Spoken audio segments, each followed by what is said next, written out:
السلام علیکم ورحمۃ اللہ وبرکاتہ۔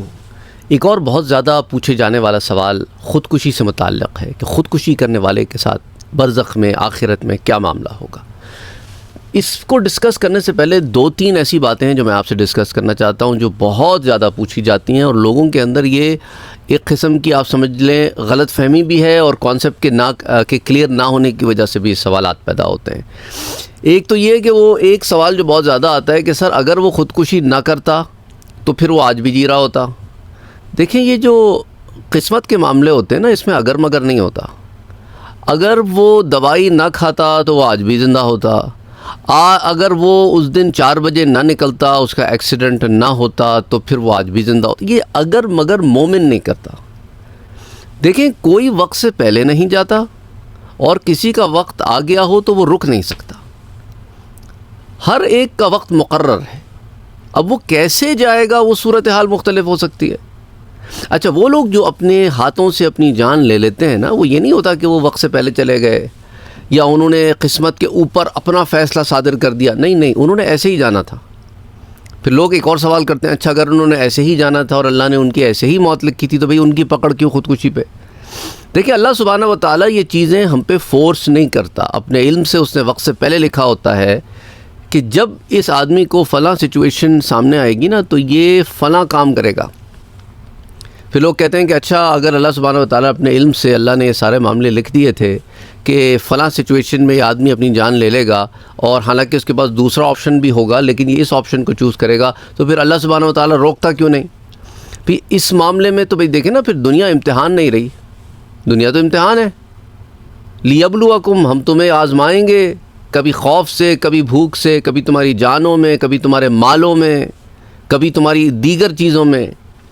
تو پھر ٹیسٹ نہیں رہا۔ اگر اتنی زیادہ ڈیوائن انٹرونشن ہو اور فورسڈ آئٹمز ہوں تو پھر آپ ہر چیز میں پرفیکشن ڈھونڈیں گے نا۔ آپ کہیں گے بھئی فلسطین میں بچے بھی نہیں مرنے چاہیے، اللہ کو چاہیے کہ وہ ان کا ظالموں کا ہاتھ روک لے۔ سوڈان میں کوئی نہیں مرنا چاہیے، ایتھوپیا میں کوئی نہیں مرنا چاہیے۔ اچھا یہ فیمن کیوں ہوتا ہے بھائی؟ فیمن نہیں ہونا چاہیے، قحط سالی نہیں ہونی چاہیے۔ یہ کووڈ-19 کیوں آ گیا؟ اللہ چاہتا تو روک سکتا تھا، اللہ اس کو وہیں روک دیتا۔ اللہ یہ بیماری نہیں بناتا۔ پھر لوگ کہتے ہیں اللہ شیطانی کو نہ بناتے، یہ تو نہ بناتا اور یہ نہ کرتا اور وہ نہ کرتا، یہ تو اینڈ لیس اسٹیٹمنٹس ہیں۔ تو اس لیے اللہ سبحانہ و تعالیٰ نے ان ساری چیزوں کا ایک جواب ہمیں دے دیا کہ یہ تو امتحان ہے۔ اس امتحان میں تم کیسی کارکردگی کرتے ہو، دیٹ میکس اے ڈفرنس۔ جب تم واپس لوٹو گے تو لیبلوکم ایکم احسن عملا، پھر دیکھا جائے گا کہ کس کی کارکردگی کیسی تھی، کس نے امتحان میں، امتحان ہے نا، اس میں کیا کیا۔ ایک انسان کے سامنے بطور ٹیسٹ ایک خوبصورت لڑکی آ جاتی ہے۔ اب یہ اس کے اوپر ہے کہ وہ آنکھوں کو نظروں کو جھکا کے دوسرا راستہ اختیار کرتا ہے یا ٹکٹکی باندھ کے اس لڑکی کو دیکھتا رہتا ہے اور اس لڑکی کے جانے کے بعد خیال میں اپنے تانے بانے بنتا رہتا ہے کہ اگر یہ مل جائے مجھے، کاش وہ مل جائے، اور پھر اسی کے بارے میں سوچتا رہے، پھر اسی کے بارے میں پھر الٹی سیدھی چیزیں بھی سوچتا رہے۔ تو اب ڈیسیجن تو اس کا تھا نا۔ وہ چاہتا تو نظریں نیچی کر لیتا اور چاہتا تو جو اس نے کیا۔ تو اب آپ یہ کہیں کہ بھئی اللہ اس لڑکی کو ہی نہ بھیجتا، یہ تو کوئی بات نہ ہوئی۔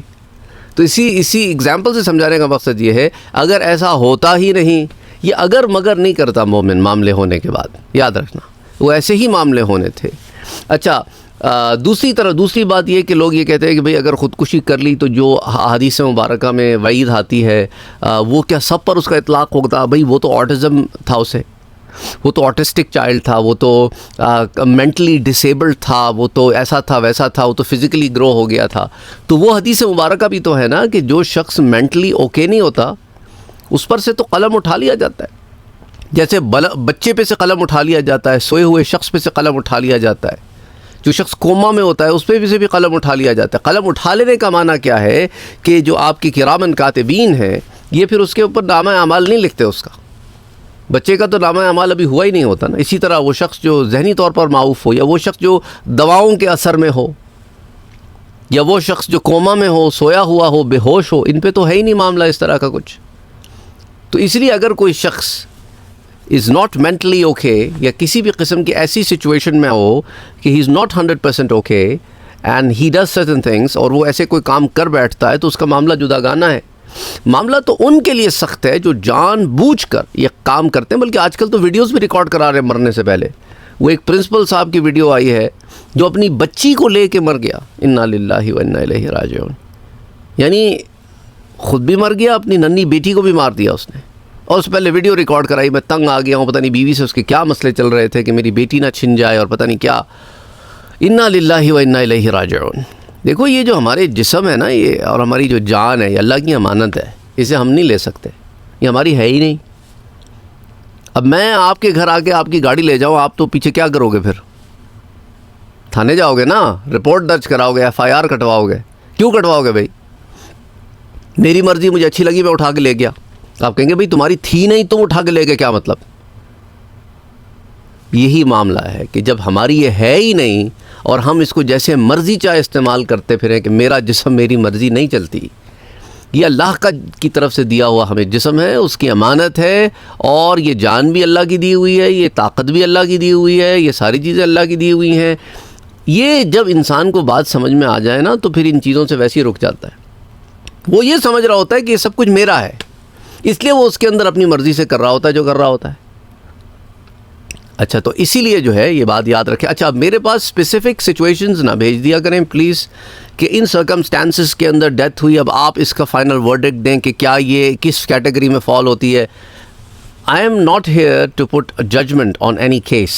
میں آپ کو موٹی موٹی باتیں بتا رہا ہوں، میں یہاں پہ کوئی پرسنل کیسز نہیں سالو کروں گا، نہ میں اس کے اندر کوالیفائی کرتا ہوں، نہ میں آپ کو یہ بتا سکتا ہوں کہ کون برزخ میں کس حال میں ہے. اللہ بہتر جانتا ہے. اگر آپ کو کوئی ڈاؤٹ ہے تو اللہ سے دعا کریں. And I just given you ایک موٹی موٹی سرکمسٹینشل باتیں بتا دی ہیں. بات میں اس لیے اتنا بلنٹلی کہہ رہا ہوں کیونکہ انفارچونیٹلی جب میں آپ کو سمجھانے کے لیے کوئی بات کہتا ہوں اور یہ بات بتاتا ہوں کہ مجھے اس بارے میں نہ پوچھیں، تو نیچے لوگ پھر پوچھنا شروع کر دیتے ہیں. یا تو وہ سنتے نہیں ہیں یا کیا وجہ ہے، آئی ڈونٹ نو. لیکن دیکھیں، ہم نہیں جانتے برزخ میں کس کے ساتھ کیا معاملہ ہے. آپ کتنا بھی لمبا کیس مجھے بھیج دیں تو کوئی نہیں بتا سکتا کس کے ساتھ برزخ میں کیا معاملہ ہے. یہ تو اللہ سبحانہ و تعالیٰ کی طرف سے بات ہوتی ہے، جس کو اللہ سبحانہ و تعالیٰ اس کے اوپر منکشف فرما دے. تو اسی لیے جو ہے ہمیں نہیں پتا، آپ دعا کریں بس، that's all you can do. اور موٹی موٹی باتیں میں نے آپ کو بتا دی ہیں. تو یہ معاملے جو میں آپ سے خودکشی کرنے والے گناہ گار کا جو حال اور معاملے بتا رہا ہوں، یہ ان کے لیے جو ہوش و حواس میں جان بوجھ کر اپنی جان لے لیتے ہیں. اچھا، یاد رکھیں اس میں بھی دو کیٹیگریز ہیں. ایک وہ جو گناہ سمجھتے ہیں لیکن جان لے لیتے ہیں اپنی، وہ پھر کفر نہیں کرتے، وہ گناہ کبیرہ کرتے ہیں. اور وہ جو جان بوجھ کر اسے کفر نہ جان کر، بھئی جان ہے نا میری مرضی میں لے لوں، اللہ سبحانہ و تعالیٰ کو اس کے اندر کوئی مسئلہ نہیں ہونا چاہیے، اس طرح کا تھاٹ پروسیس، یعنی اللہ کے حرام کو حلال جان کر اپنی جان لے لینا، یہ پھر انسان کو کفر تک پہنچا دیتا ہے. تو آپ کو دیکھنا، اب ہمیں نہیں معلوم نا اس بندے کی ذہنی کیفیت کیا تھی. ہاں، we don't know. So when we do not know, جب ہمیں معلوم ہی نہیں ہے تو how can we pass a judgement? تو ہم کوئی فیصلہ کیسے صادر کر سکتے ہیں؟ ہم یہی کہہ سکتے ہیں اللہ بہتر جانتا ہے. اور آپ کو بھی یہی کرنا چاہیے، بجائے اس کے کہ آپ بال کی کھال اکھاڑیں، کیا تھا کیسا تھا، بخیے ادھیڑیں اس کے. یہ کرنے کی ضرورت نہیں ہے. Don't over stress your self. اگر آپ کو بہت زیادہ اندر سے وہ ہوتا ہے تو آپ دعا کیا کریں، اللہ سے اس کے لیے دعا کیا کریں کہ اللہ اس کے لیے آسانیاں پیدا فرمائے. میں نہیں جانتا یا میں نہیں جانتی کیا سچویشن تھی جس کے اندر وہ گیا ہے، لیکن پلیز آپ اس کے لیے معاملے آسان فرما دیں. اچھا، حضرت ابو ہریرہ رضی اللہ تعالیٰ عنہ سے ایک روایت آتی ہے، قال رسول اللہ صلی اللہ علیہ وسلم، کہ جس شخص نے اپنے آپ کو پہاڑ سے گرا کر خودکشی کر لی، وہ شخص ہمیشہ دوزخ میں گرایا جائے گا اور وہاں ہمیشہ رہے گا اور کبھی اس سے نہیں نکلے گا. یہ ان کے لیے میں بتا رہا ہوں جو جان بوجھ کر یہ کام کرتے ہیں، اور جو درجہ کفر پہ پہنچ کے کام کرتے ہیں تو وہ تو ہمیشہ جہنم میں رہیں گے. وہ تو بحیثیت مومن مرے ہی نہیں نا، وہ تو بحیثیت کافر مر گئے، کیونکہ اللہ کے حرام کو حلال جان کے مرے ہیں. اور اللہ کے حرام کو حرام جان کر مرے ہیں تو پھر ان کا معاملہ اللہ بہتر جانتا ہے کہ کیا ہوگا. موسٹ پرابیبلی پھر وہ ہمیشہ کے لیے جہنم میں نہیں رہیں گے، ان کی ایک سزا ہوگی، اس کے بعد جنت میں داخل کر دیے جائیں گے. اللہ بہتر جانتا ہے. اچھا، اور جو شخص زہر پی کر خودکشی کرے گا اور اس کا زہر اس کے ہاتھ میں ہوگا، جسے وہ دوزخ کی آگ میں پیے گا، وہ دوزخ میں ہمیشہ ہمیشہ رہے گا، اس سے کبھی نہیں نکلے گا. اور یہ بات بھی اگین ہمیشہ ہمیشہ رہنے والے یہ وہ لوگ ہیں جو بحیثیت کافر کے پھر یہاں سے چلے جاتے ہیں. اور جس شخص نے لوہے کے کسی ہتھیار سے اپنے آپ کو مار ڈالا اور اس کا وہ ہتھیار دوزخ کی آگ میں اس کے ہاتھ میں ہوگا، جس کو وہ اپنے جسم میں اپنے پیٹ میں چبھوئے گا اور دوزخ میں ہمیشہ رہے گا اور اس سے کبھی نہیں نکلے گا. تو جو جس کیفیت میں اپنے آپ کو مارے گا وہ اسی کیفیت میں رہے گا. کوئی ڈوب کے مرتا ہے نا تو پھر وہ ڈوب کے مرے گا، مرتا رہے گا. لا یموت فیہا ولا یبقی، نہ اس کے اندر جیے گا نہ مرے گا، ایک ایسی کیفیت میں رہے گا. اللہ محفوظ رکھے، اللہ محفوظ رکھے، اللہ محفوظ رکھے. یاد رکھو یہ جان، یہ مال، یہ عزت، یہ آبرو، یہ سارے اسباب، یہ اولاد، یہ سارا کچھ اللہ کی طرف سے دی ہوئی امانتیں. ہمیں ان امانتوں میں کوشش اپنی طرف سے کرنی ہے، ہم نے اسے سنبھال کے رکھنا ہے. جتنا رکھ سکتے ہیں اپنی طرف سے کوشش کرنی چاہیے. اللہ سبحانہ و تعالیٰ قرآن کریم میں ارشاد فرماتا ہے کہ وَلَا تَقْتُلُوا أَنفُسَكُمْ، اپنی ہاتھوں سے اپنی جانوں کو ہلاکت میں نہ ڈالو.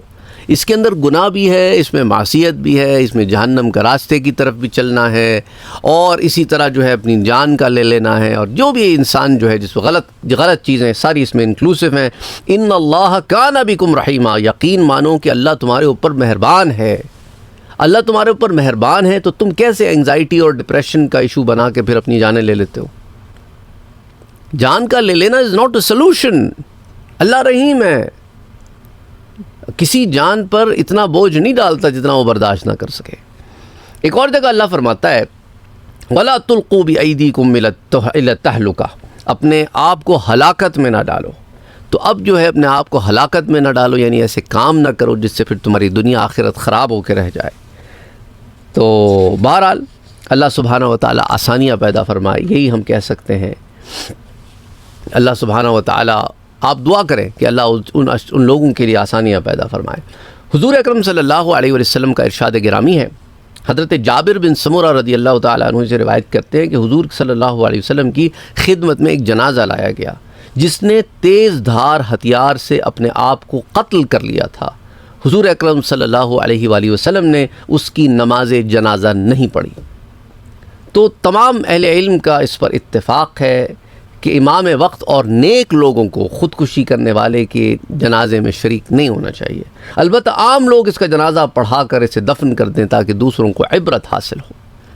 اور کہنے کا یہاں مقصد یہی ہے کہ یہ وہ سچویشنز ہیں جس کے اندر انسان اپنی جان خود لے ہوش و حواس میں.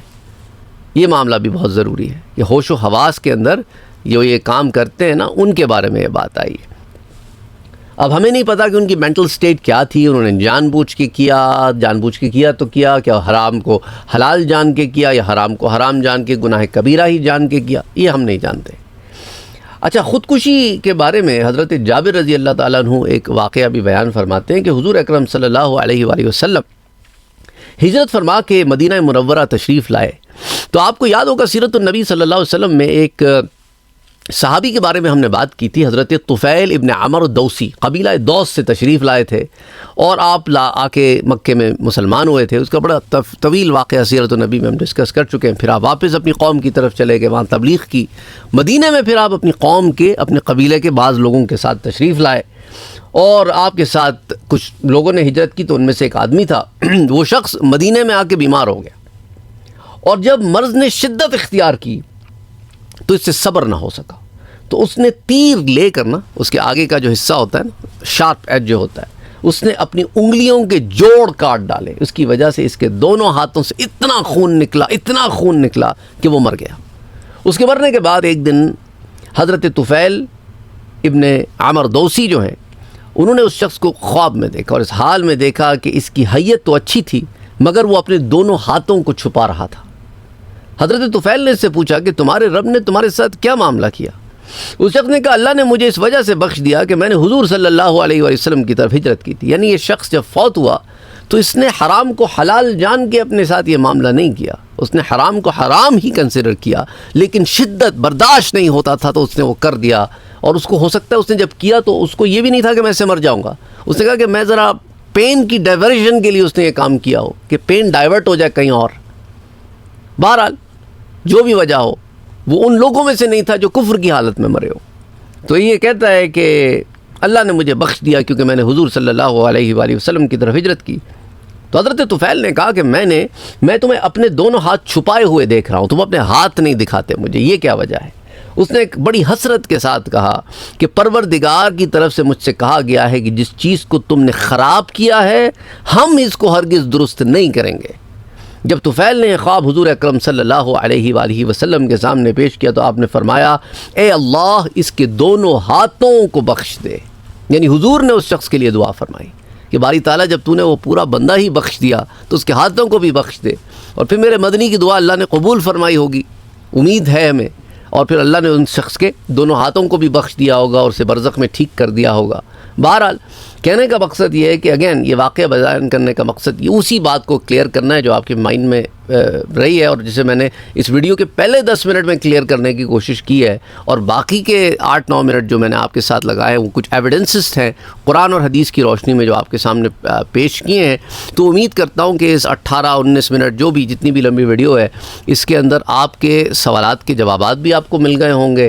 اور اگین میں یہی آپ سے بار بار ریکویسٹ کرتا ہوں، یہ اگر مگر نہ کیا کریں، دوسرا اگر یہ نہ ہوتا تو وہ نہ ہوتا بھی نہ کیا کریں، اور اللہ روک کیوں نہیں دیتا یہ بھی نہ کیا کریں، اس پر بھی ہم بات کر چکے ہیں اسی ویڈیو میں۔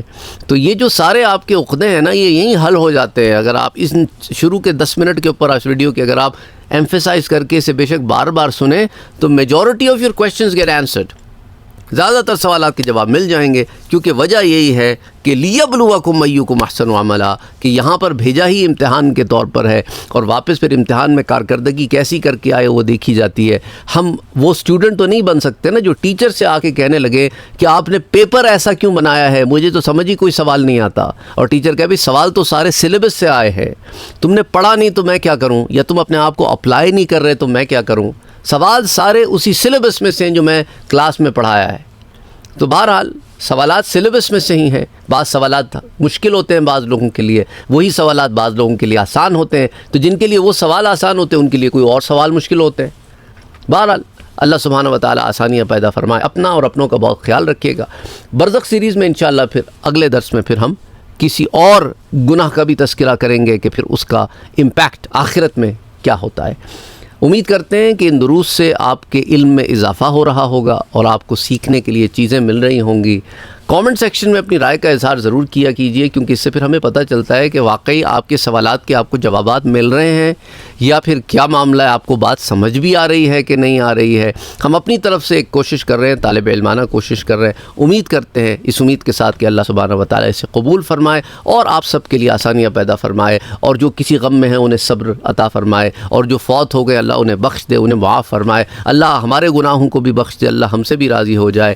ہم بھی گناہ گار خطا کار لوگ ہیں، سیاہ کار لوگ ہیں، گناہ گار لوگ ہیں، اللہ ہمیں معاف فرمائے، ہمارے اہل کو ہماری آل کو اللہ ہدایت کے راستے پہ رکھے، ان کی حفاظت فرمائے، آمین۔ اللہم صلی علی محمد وعلی آل محمد صلی اللہ علیہ وسلم۔